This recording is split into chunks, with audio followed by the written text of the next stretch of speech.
Can we bow our heads? Father God, we thank you for this moment in time. We ask you now, God, that you would enter into this room. Let this be a time of fellowship, but guide me, that you have already put in me, that it may come forward with clarity, and that the people in this room will be blessed. In Jesus' name, amen. Amen. Amen. Thank you all again for the opportunity. I'm truly humbled about the thought and the opportunity to serve the people of this city. Let me start with who I am and where I'm from. I'm just an old country boy from the Mississippi Delta, as I say it. Originally from Cleveland, Mississippi, born and raised. Both of my parents have transitioned. But I went off to school at Mississippi Valley. After Valley, I was commissioned into the United States Air Force. And I've served 24, almost 25 years in the Air Force now, but most people don't know, I'm sharing with you all. I actually joined the military at 17. In January of '88, I had not turned 18. I hadn't turned 18 till December. So my mother actually signed the paperwork for me to join the Army Reserves. And so most of the time when I was at Valley, I was in the Army Reserves, and I transitioned to Air Force ROTC. And 24, almost 25 years later, I served my country. My last assignment, what brought me to Jackson, was actually Jackson State University. I ran the Air Force ROTC program at Jackson State. I was the commander there. I dealt with students from all of the colleges in the local area, right? Jackson State, Millsaps, Mississippi College, Belhaven, etc. Tougaloo, everybody came through Jackson State ROTC Air Force that wanted to be commissioned as an officer. In that, though, let me tell you what I learned. At my speech leaving Jackson State at my retirement, I shared with those young people. They came up to me, "Sir, I learned so much." I learned something. "Nah, I don't think you all learned as much as you taught me." And it was a continual lesson in the challenges that young people are facing, the challenges that families are facing, right? This is not anecdotal. I got this firsthand. While at Jackson State, though, not only was I the ROTC commander, but we were actively involved in the community. We had tutors up at Powell because I got a call one day about the challenges academically with students at Powell Middle School. And there were just other things that we were involved in. But I've always been that guy in the back that doesn't necessarily have to be seen. I was taught, if you're going to do something for somebody, just do it. You don't have to parade around. You don't have to tell the world. But folks have told me now that I'm running for mayor, you probably ought to tell people what you've done. So I'll be careful and share some of those things, because I just think some things are just what they are. When you have a heart for helping people, just as who you are. People have asked me, why did I decide to run for mayor? I'm still asking God why he put this heaviness on me. I have accepted my assignment. I've accepted that call. I struggled with this for months. I don't take it lightly. After I retired, I'm currently a consultant in the space industry. So I have a lot of freedom and flexibility with my current job. I work remote, and I understand that some things are going to change. But having said that, I am accepting this challenge. I'm accepting this opportunity to serve the people with all of my heart. God has given me a heaviness for the people in this city. And since that time, I will tell you, I'm not waiting to be mayor. Is that fair? I would hope you all would ask me some questions this evening about some of the things I'm already involved in that I don't share. My priorities for the city. People have asked, what are your priorities? Well, we know we got to bring this crime down. And I have a law enforcement advisory council that I'm putting together now. I have some people that have already committed, retired and active law enforcement folks. One guy is a real close friend. I call him my brother from another mother. I met him when I was stationed in Florida. And he was actually the first person I called. That's how close he is to me when I made this decision. I said, hey man, I think I'm going to do it. He's the chief of police in the current city that he's in. He's been there 12 years. He was the chief in the city prior to that. He is a law enforcement subject matter expert, and he travels this country helping police departments make sure they have the right structure. He sits on the accreditation board for one of the law enforcement entities. So he's well versed in depth. But I've also reached out to some local folks that are retired and active to help me understand the challenges with crime in the city, right? But one thing I've learned about crime, it is directly connected to economics, right? And so our young people are struggling in this city. Our old folks are struggling in this city. Everybody's struggling when it comes to crime. Can I just be me? Okay, boom, we ready. Back in February, I had the privilege of sitting in Piccadilly on a Sunday afternoon, I call it the Dilly on 55. And there were two groups of older ladies, and we were talking and laughing. Two were from Canton. Then there were two from Jackson. The two from Canton left. The two from Jackson were sitting talking about desserts. I like desserts, by the way. And I just asked the question, how do you feel about the city?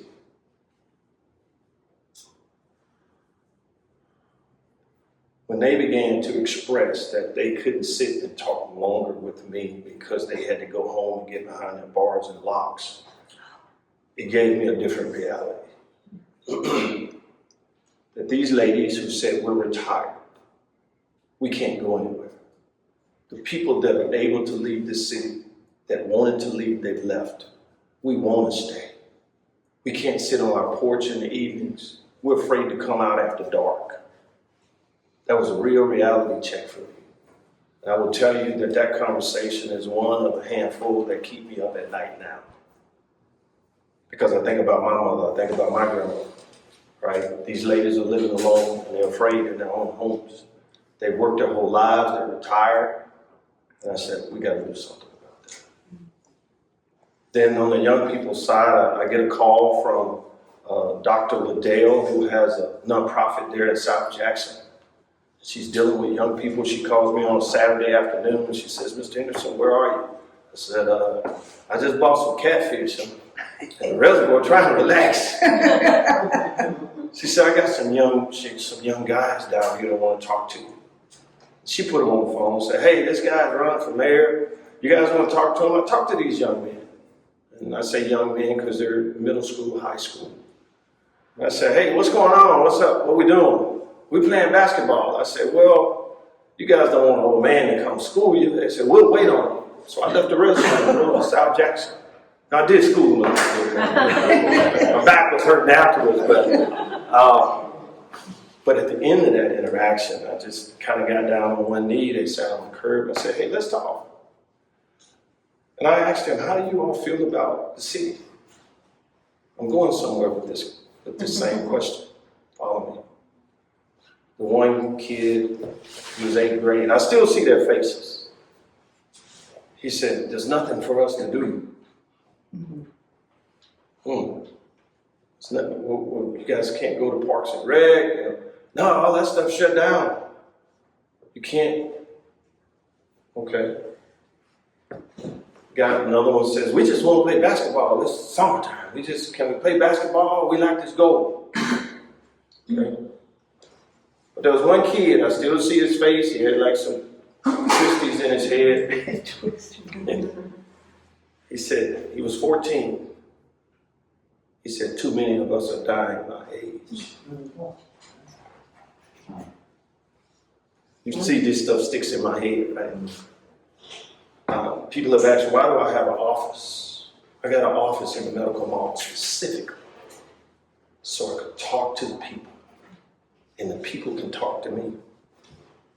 Being a leader from the United States Air Force, one of the lessons I learned is you need to know what's going on with your people. I've shared with people all too often, politicians will tell you nowadays what to think about what you're living with. Rarely do they ask you, what do you need? What are your concerns? Which is why I have listening sessions. I have town hall listening sessions. I'll be coming out with the next one. In the first one, I learned a lot because I stood in front of a group of Jacksonians and they were able to express their issues and their concerns. I said, I have a platform, but it means nothing if it doesn't meet your need. Is that fair? Right? I mean, we're tired of politicians telling us what we all think, right? And I've told people my campaign is about giving you back your voice. Even after I'm elected, I will continue the town halls. Why? Because you need to be able to talk to your mayor. You need to be able to talk to your leader. You need to have answers to the questions that you have. To me, that's just common sense leadership. Back to the basics. And so for me, this is real. People are suffering, people are struggling in the city. I was on a radio show the other day, and in an economic roundtable that I held, I was very clear to the people in that room. South Jackson is suffering, West Jackson is suffering, North Jackson is suffering, East Jackson is suffering. The people from South Jackson were like, how is East Jackson suffering? I said, because the businesses that have decided to stay are staying here because they want to be here and they're struggling. They are not making the money they can make. They're not as successful as they can be. Everybody's struggling. And we have to recognize that. And we need everybody at the table. Is that fair? Yes. I'm going to stop right there so y'all can ask the question. I've got a question from Facebook Live. How will you deal with the overgrown properties in Jackson? And how will you address the homeless population in Jackson? It's a great question. So now let's talk about some things that people have been talking to me about already and things that we're pursuing, just trying to get an understanding of. I want to appreciate Councilman Foote for the resolution he put forward on dealing with the dilapidated housing and the properties and the challenges we're having. I look forward to how successful that is going to be because you've got to start somewhere. At the Economic Roundtable, there was a gentleman in here from Texas who had a conversation with me about an opportunity to bring in tiny homes to, one, deal with the dilapidated housing issue and the homeless, unsheltered issue. Let me talk about the homeless issue. Being in my office in the medical mall, some days it's a revolving door. I love it because people come in and just want to talk, and I listen. But there's a homeless population you don't see. Let me tell you what I mean. There was a man and his wife that I talked to one evening. Of course, I pulled the guy away from his wife because I just wanted to talk to him man to man. I said, you from Jackson? Yeah. Where do you live? He said, Bandos. You know, you're all these neighborhoods, Queens, and you got stuff in Northeast Jackson. He said, like Bandos, is that a neighborhood I've heard of? I said, where's Bandos? He said, abandoned properties. Now, if you look at this man and his wife, if they pass you, you wouldn't know that.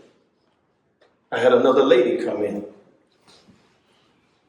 unsheltered.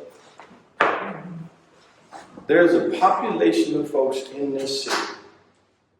I walked over across the hall and talked to a social worker in the Merle Evers Center for Health Disparities. She and I had a long conversation. I said, look, I'm scratching my head. This isn't making sense to me. I said, I just want to ask a few questions. And we talked. And she said, Mr. Henderson, there's a major housing shortage in this city. She said, I had a guy come in looking to get on HUD housing, and he was number 1,700 on the list. I just had a lady walk in my office last week who just got a HUD house. She said she had been in there 3 or 4 years. And so as we look at this, it's going to take the right people, and I'm addressing homelessness. We've got a lot of nonprofits in this city. One of the things you're going to see me do, I don't make many promises, But we're going to develop a nonprofit cooperative. Where all these nonprofits in this city that want to work with this city are going to get vetted. You're going to have to show us you're producing results. And I want to know if somebody making $100,000 in a nonprofit in Jackson, I got a problem with that. Right? I use the 80-20 rule. 80% of the funding you got coming in ought to be going into your programming.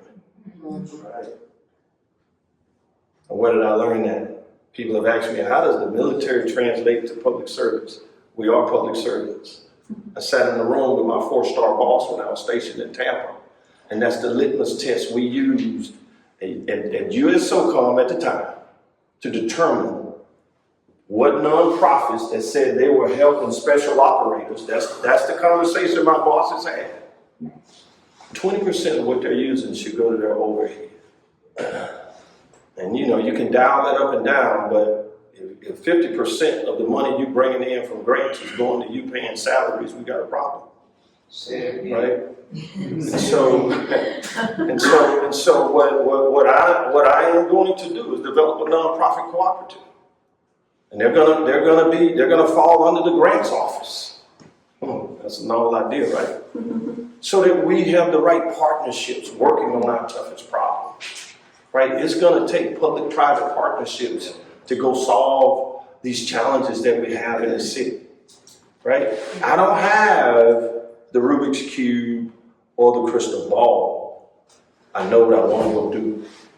What I learned with my experience is you got to start taking the steps to go get it done. You adjust your plans as you go along the way. You ought to have some goals and some expected outcomes to help drive what you're going at. So when it comes to homelessness, we're already looking at where those opportunities exist, what type of federal and state funding is available, what kind of private money is out there. Right? And then when you look at these nonprofits that say they deal with homelessness, what are they really doing? And are we capturing the entire unsheltered, at-risk population? It will be people you wouldn't believe. People are struggling. What's the next question? That okay? Did I answer that? I don't know why I'm talking. You gotta, thank you, sir, for responding to the questions, Wait, I don't think give somebody else, I gotta think it through how. Okay. Yes, sir. I got a question to Colonel Henderson. Your Air Force background, 24 years in the Air Force, Jackson's lucky to have 2 airports, Hawkins Field and Jackson National Airport.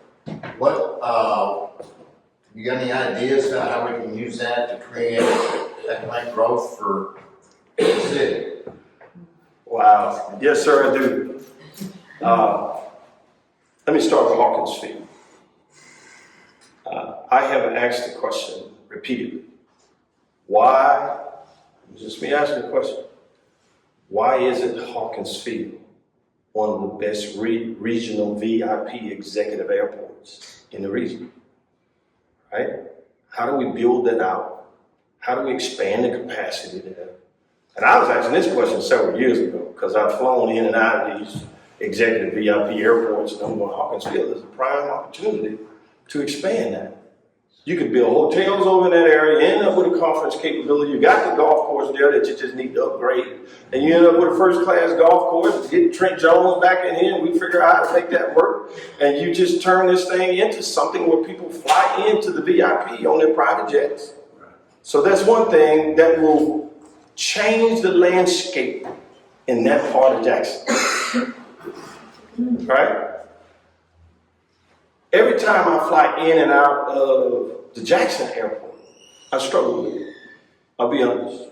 I have flown a lot in my time. I don't understand what the economic development plan is for all that property that the airport owns. That's money going to waste. That's money going to waste. I don't understand that. Right? Because if you develop that property out, you're going to draw in more airlines. You're going to draw in additional capability and capacity. What is our relationship with the Air National Guard? Uh-oh. Do we have one in the city? Do Well, Ed Evans, General Evans is a personal friend of mine. As your mayor, we will have one. Let me just say that now. Ed and I go back to 91, 92. And he and I have already had some conversations. Now, he can't be political, but we're friends. Yeah. And I've told him we need a relationship with the Mississippi National Guard, Joint Force Headquarters, which is sitting over, right? And we need to make sure that we're capitalizing on that opportunity. Councilman Foote, let me address one other aspect to the thing you just asked. Prior to coming here, maybe I might put out too much information sometimes, but I think people need to understand what I'm doing. I had a conversation, I was in a meeting with some folks from the Department of Commerce, the Rural Export Center, farmers from the Delta and Louisiana, and another individual that's already working on international global exports. Why am I sitting at the table? I said, I'm a candidate for mayor. I said, Jackson sits at the crossroads to I-55 and I-20. We've got Vicksburg that's building a port. We've got other opportunities in this area. You've got the Jackson Airport. You've got an opportunity at Hawkins Field even there. If we're moving stuff internationally, it needs to come through Jackson. We just need to build out the capacity. You need warehousing. You can create more trucking jobs. You're going to create a different aspect to the economy if we can move on an international global opportunity. And we serve as the critical location for anything going in and out of Mississippi. On Yes, my ma'am. question now. We've got a state that is super majority Republican. We've got a city that's super majority Democrat. And our reputation as a city is that we're a city of whiners. How would you change the dynamic of what we have going on? To be a whiner says you don't bring any solutions to the table, you're just complaining. That's good. I don't like whiners myself. That's why I'm standing before you with what I believe to be solutions. And so the way you change that is in order to negotiate. You need to have a position to negotiate from, and you need to have a plan you're negotiating with. To just walk in and say something's wrong and you don't like it and you don't agree with it is the wrong thing to do. Right? Is that fair? Right. Because you haven't brought any solutions to the table. People that have worked for me, I tell them, if you find a problem, tell me what you think the solution is. So that's just the way I operate, right? And if I don't have a solution, I need to know enough about what I feel about the problem to communicate that in a way that doesn't seem like I'm trying to tear something down, but I'm asking a question to figure out how we resolve it. There are a lot of things I don't know. Right. Can I just be honest? The more I learn, the more I realize what I don't know. And so the key, even in my administration, is hiring the right people. And I don't care if they're Democrat or Republican, independent, I don't care if they're blue, green, orange, yellow, it doesn't matter to me. We've got to get beyond these things that have been stopping us from progressing and be adults in the room and recognize that we all are in the same boat. None of us are exempt. And so let's get the right people at the table that are certified, qualified, trained to do the job and move the city forward. I don't care where they come from. Yes, sir. I just have a simple question. How long have you been a solid resident of Jackson? How many years? I moved back to Jackson last year in the beginning. And the reason I moved back to Jackson, I'm glad you asked that question. I was traveling between LA, which is where my job was, Orlando, which is where my daughter finished her final school year from the University of Florida, but she didn't want to let the apartment go. So she got her dad paying, anybody got kids in college, they want to get that money out of it. And I was flying into Jackson. And so I'm in 3 places. And so from hotels to living with my brother in South Jackson. And so how did I get to that point? After our mother transitioned, right before COVID kicked in, I'm just going to share something personal because it will give you context about about why I moved back to Jackson, right? Because I lived here. I worked at Jackson State from December of 2014 up until I started working as a consultant in like the May time frame of 2018, right? And even then, I moved to LA and still had stuff here, right? And so how did I come back? Because after our mother transitioned, the house that we lived in was air property, and we went through everything we could to get ownership of it. House needed repairs, things needed to be done. You go through the courts, and we still couldn't get it. And so my siblings and I met, and we said, hey, what we were going to do with Mom's house, can we do something else? So I bought some lots. I bought 17 lots here in the city of Jackson in Sub 2. Why on Wallace Street? Hey, why don't we develop these things? The concept was called PODS, Personally Oriented Housing for Disabled and Seniors. Personally Oriented Housing for Disabled and Seniors. Well, at the same time I did that, we started looking at another opportunity. What I learned in that was I couldn't do all of that and travel everywhere. I needed to be in Jackson. So I started trying to figure out, do I lease or do I buy? So I bought a home in Jackson, not in Madison, not in Rankin County, in Jackson, because I wanted to be in Jackson. And people ask me, why would you buy a house in Jackson? I said, because I want to be in Jackson. As bad as the crime is, the property value is going down, I said, I want to be in Jackson. I can live anywhere in the world, but I want to be in Jackson. And so I stayed with my brother in South Jackson a few months. And when I tell you the shooting and the sirens, I went, oh no, we can't do this, right? I bought in a place, and where I bought there was because I still got 2 daughters. I wanted my daughters to be safe, just like any father would. And so I bought in East Jackson. Now, you fought me for that, but I'm a dad, and I was still traveling. And so since that time, I have lived here in Jackson. And since I announced my candidacy, I have not flown anywhere. I've been on the ground, on the street here in Jackson every day. So you said it's been about a year? You say about a year or a little over a year? It's been over a year. Over a year? Year and a half at this point. Yeah. So I moved here last August. I'm in the same predicament, retired from the Midwest. Graduated from Jackson State in '90. I can live in Jackson again, moved in the city. We advertise a lot around tourists, but we're not getting pride as residents, right? We don't have anything, a point of pride. And so when I'm at a Jackson State homecoming last fall, and it's like, oh, you moved back? Yeah, I live in Jackson. In Jackson, right? I'm getting that same, I'm getting that same thing, right? And so I like Jackson. I haven't had, I'm good. I haven't had any crime issues or whatever, but I also don't go out. I'm retired. I don't need to be out at night.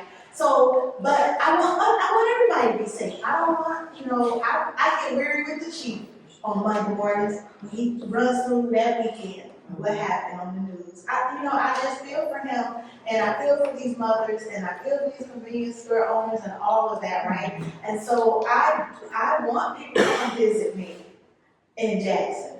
I want, because people are like, oh, we're gonna come, but then they hear other things and they don't necessarily come. So we need to have some kind of pride.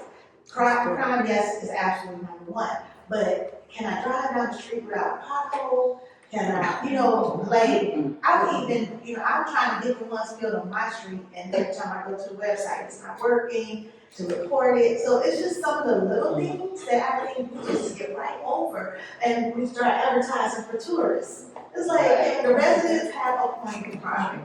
Yes, I'm glad you brought that up. So people have asked me, Mr. Henderson, on day one, what are you going to do? What is your first order of business? My first order of business on day one is to understand what's going on with our city employees and to focus on getting the organization right. Here you go. Because the city employees are my arms, legs, eyes, ears to you, the citizens. And so, how do we get pride back into folks that work for the city? How do we make sure that they're qualified and trained and motivated to do the job that the citizens are paying them to do, right? Because in that moment, that encounter with that website, I take it personal because it represents me. Is that fact? Yeah. It represents me as the mayor. It is very important that we take a look at the organizational construct and how the city is organized. Are we organized to do the job that needs to be done? There are some things that I envision adding to what's there, restructuring in a way. One is the Office of Ethics and Accountability. And it means exactly what it says. An independent entity that citizens can call, even employees, when they need to file a complaint, there'll be a complaint line, right? Having lawyers, people that are rightfully interpreting the law, statutory and regulatory guidance, right? The grants office is gonna go there, the internal auditors are gonna follow there. So the city council doesn't have the issue that we heard in the previous J for J meeting that they can't get the information that they need from the city. That's one phone call to the mayor. What do you mean you can't get that? Okay, we can fix that, right? The city needs leadership. Do I have all the answers? No, I'm not gonna tell you that. Can we get the answers? No, I can tell you that. We can get it figured out. But it's gonna take everybody, right? You all are here tonight because you care. And I care. And we can do something about this, right?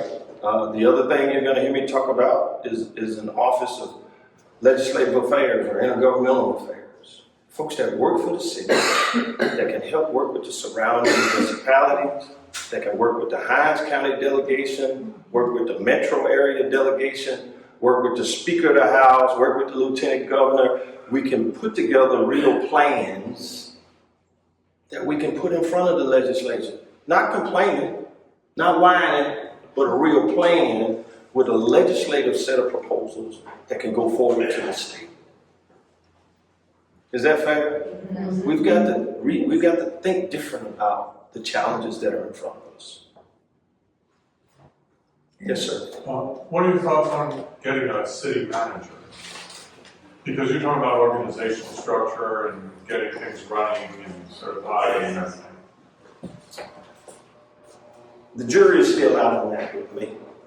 I will tell you what I believe the neutral position would be on that is to hire someone similar to what you would call a city manager and make him a chief of staff. They need to have the qualities of a city manager. And so you still have a city manager without calling him that, right?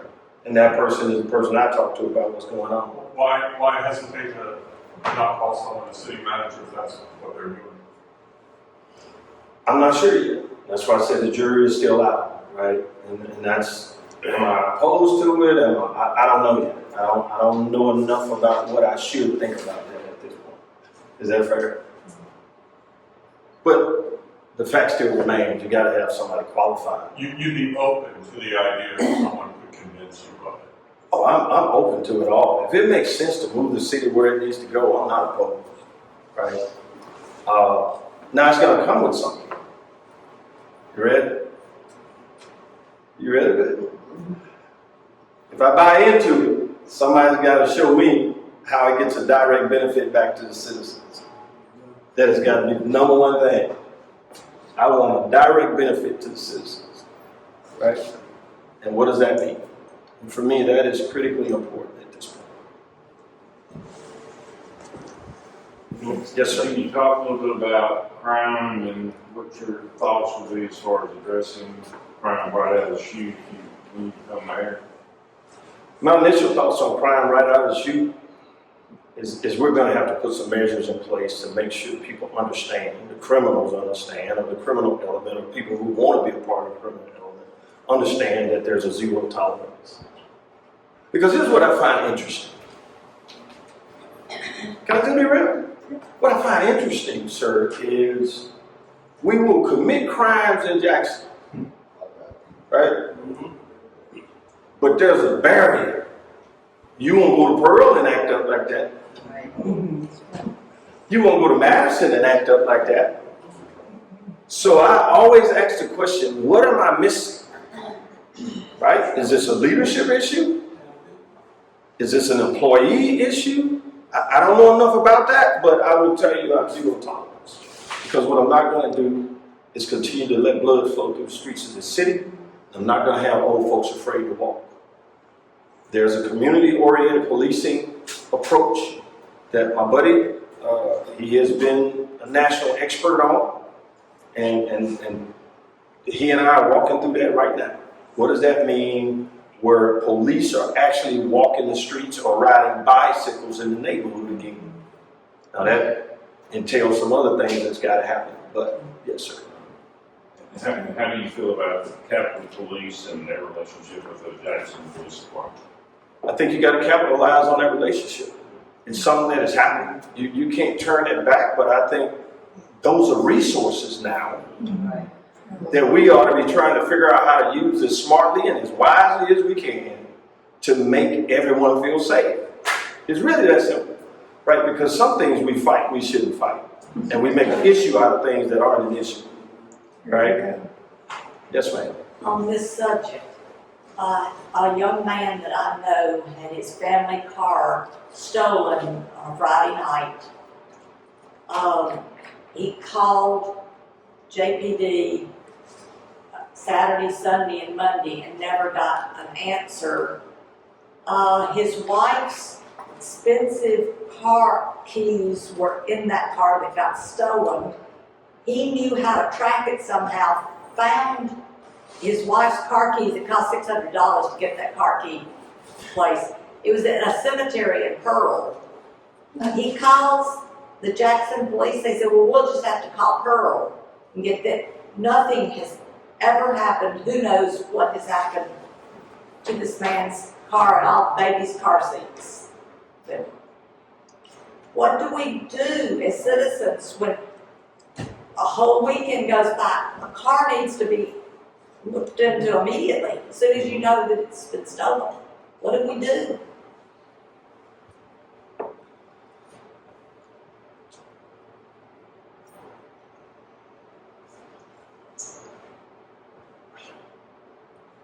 We have got to get the right people in the right jobs. We've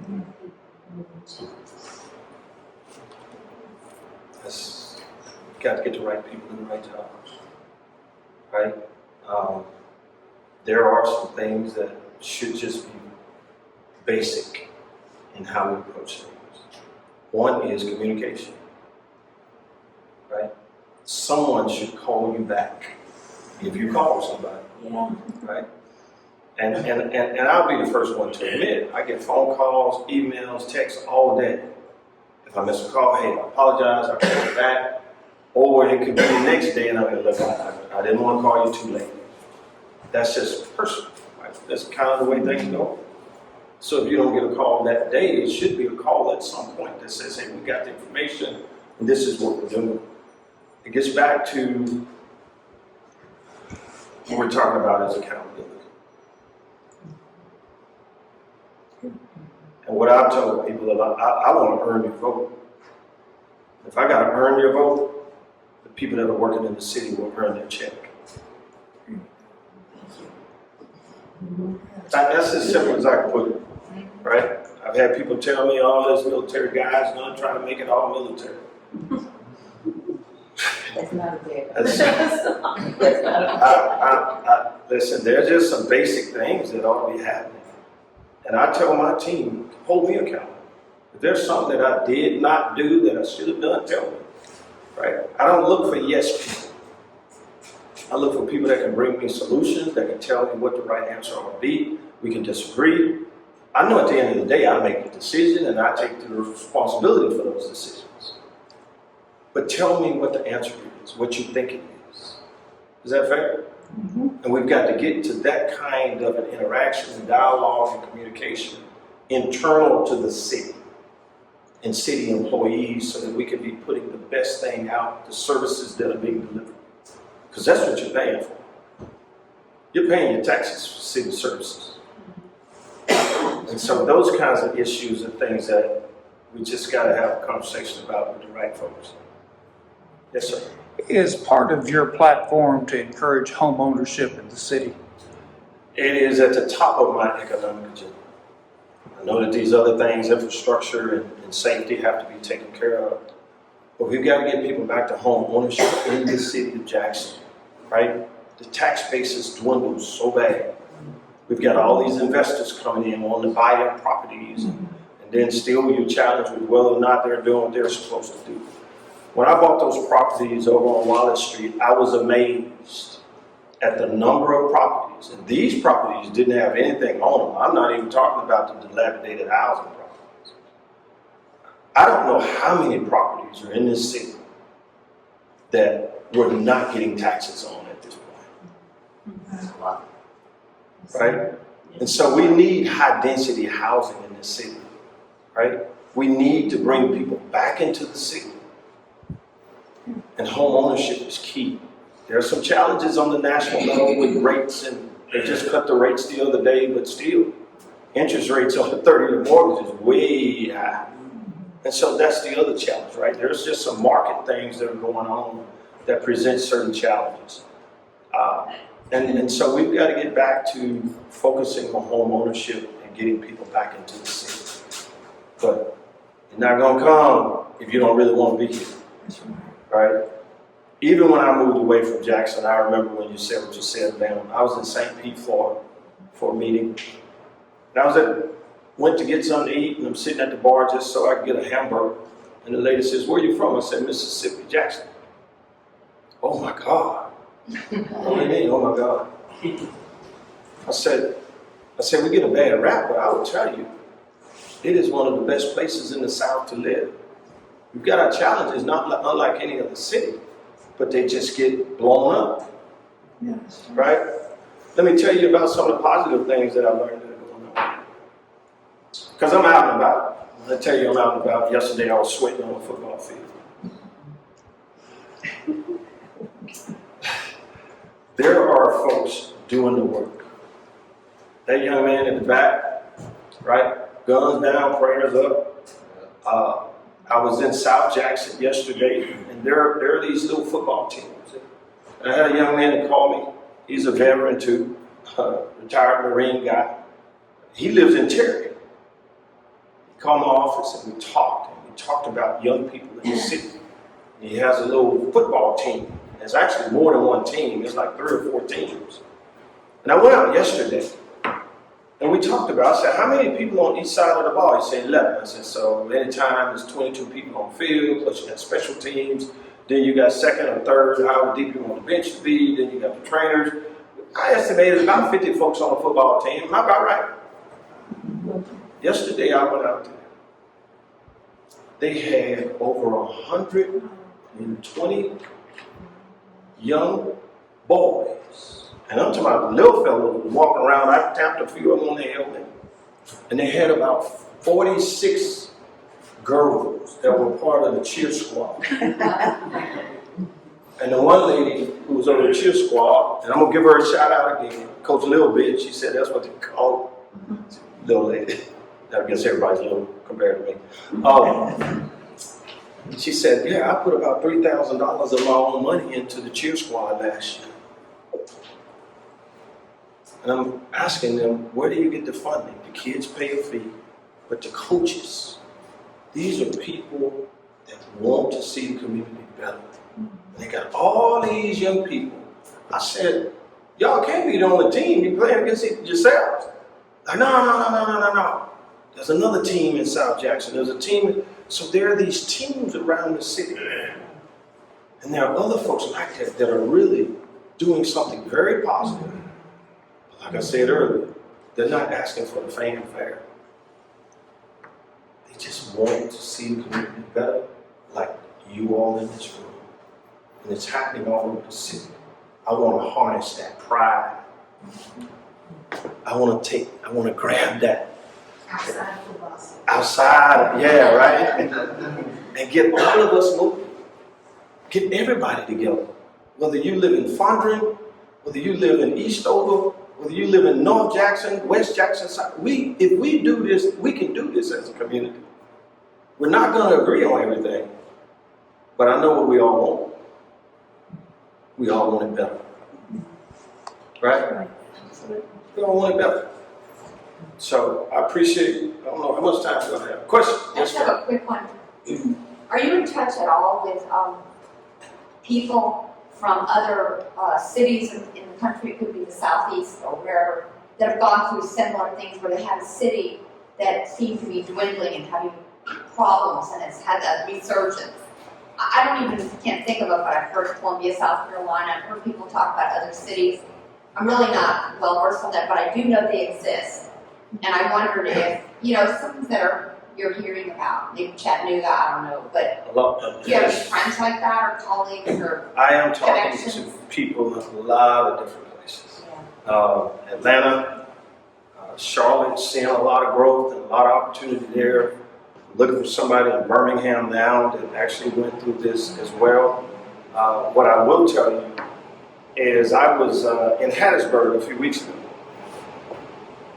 I told you, I'm not waiting. And I met with the CAO in Hattiesburg. I didn't meet with the mayor, but he was busy, so we met with her. And I asked her a few questions. I said, hey, I'm not the mayor, I just want to talk. Help me understand, how did you all get the zoo where it is? How did you get Serengeti Springs to where?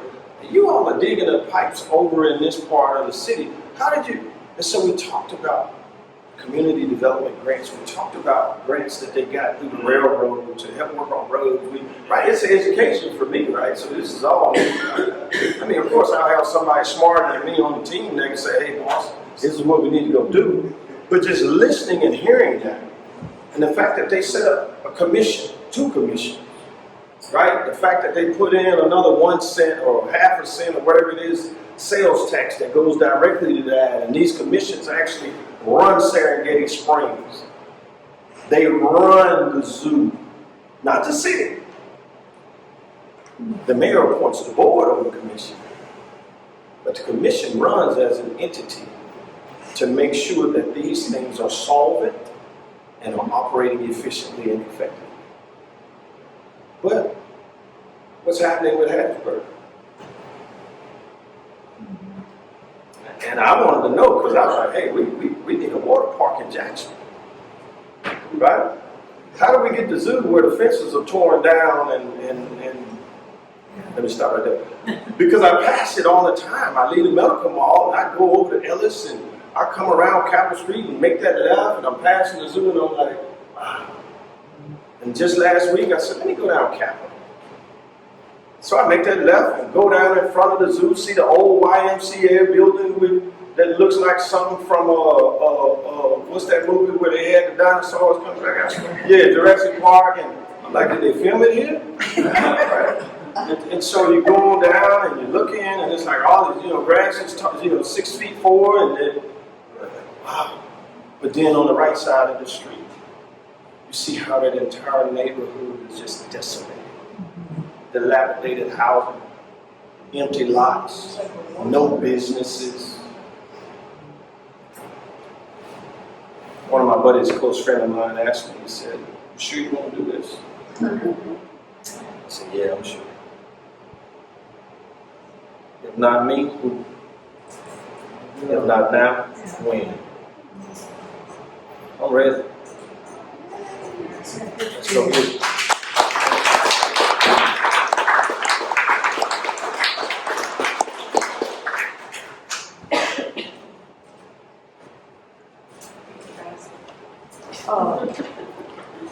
I think that we've gotten our money's worth, haven't we? I can always pass this around again in case somebody didn't get quite enough. Well, Jacksonians for Jackson is a platform for positivity. We are looking for solutions and we have heard a lot of proposals. We want to hear from more candidates. That's what we're all about. And we have some We have Marcus Wallace that's supposed to be coming on August 22nd. We don't at this point know where. We have a venue, but it was taken from us. We just keep on moving. That's all we can do. We just don't look back. We look forward. There are solutions. There are good people sitting in this room tonight. Thank you for coming. Spread the word.